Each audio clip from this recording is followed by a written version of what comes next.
বটদ্ৰৱাৰ উচ্ছেদ মিজোৰামৰ বেদখল উত্তাল বিধানসভাৰ মজিয়া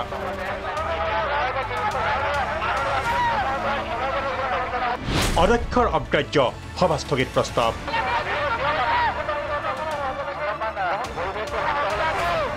কংগ্ৰেছ AIDFৰ সদন ত্যাগ মঙলবাৰৰ পৰা আৰম্ভ হোৱা অসম বিধানসভাৰ শীতকালীন অধিৱেশনৰ প্ৰথম দিনটোতে উত্তাল হয় সদন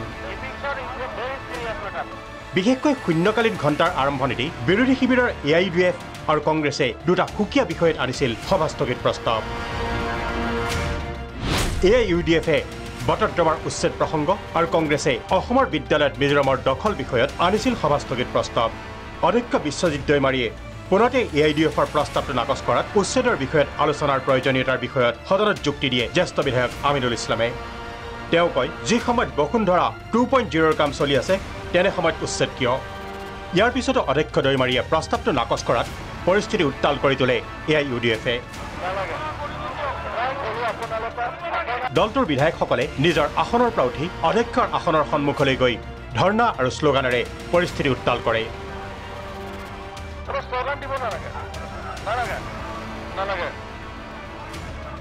অমানৱীয় উচ্ছেদ বন্ধ কৰক শ্লোগান সম্বলিত প্লেকাৰ্ডো প্ৰদৰ্শন কৰে AIUDFৰ বিধায়কসকলে ইয়াৰ পিছতো অধ্যক্ষই বিষয়টো গুৰুত্ব নিদিয়াত সদন ত্যাগ কৰে AIUDFৰ বিধায়কসকলে সদন ত্যাগ কৰি ক্ষান্ত নহল AIUDF এইবাৰ বিধানসভাৰ বাহিৰত উচ্ছেদৰ বিৰুদ্ধে প্ৰতিবাদ সাব্যস্ত কৰে দলটোৰ বিধায়কসকলে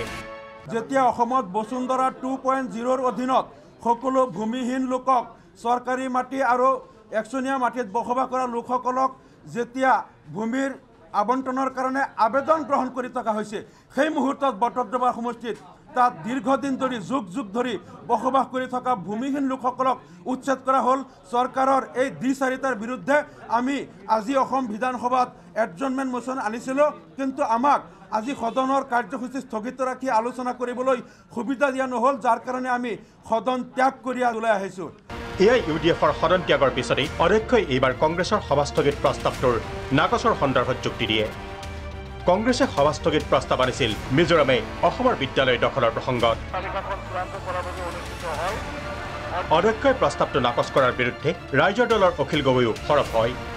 অখিল গগৈয়ে কয় বিষয়টো গুৰুত্বপূৰ্ণ আলোচনা হ'ব লাগে অখিল গগৈ কংগ্ৰেছৰ সভাস্থগিত প্ৰস্তাৱক সমৰ্থন দিয়াৰ বিষয়েও সদনক জনায়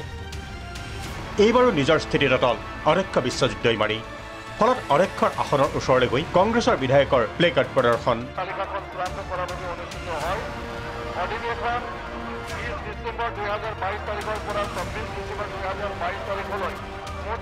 শাসক বিৰোধীৰ হৈ হাল্লা এনেদৰে কিছু সময় অতিক্ৰম কৰাৰ পিছত কংগ্ৰেছী বিধায়কসকলেও ত্যাগ কৰে সদন নিৰ্লজ্জভাৱে বৰ্তমান চৰকাৰখনে নিজৰ জাতিটো এৰিলেই কা আন্দোলনৰ সময়ত এতিয়া মাটিখিনিও এৰি পেলাই আমাক কি কৰিব বিচাৰিছে অসমীয়া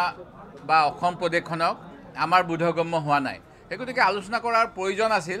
যে যি অঞ্চলত আজি অসমীয়া মাধ্যমৰ এখন স্কুল বা অসম চৰকাৰৰ স্কুল এখন তাত নাইকিয়া কৰি মিজো চৰকাৰে এখন মিজো স্কুল স্থাপন কৰিলে এনেদৰে বিধানসভাৰ প্ৰথম দিনটোতে এপিনে উচ্ছেদ আৰু আনপিনে চুবুৰীয়া ৰাজ্যৰ আগ্ৰাসনৰ প্ৰসংগত সৰব হয় বিধানসভাৰ মজিয়া ভিডিঅ' জাৰ্নেলিষ্ট ৰিজুৰ সৈতে জুনজ্যোতি দত্ত বৰাৰ ৰিপৰ্ট প্ৰাগ নিউজ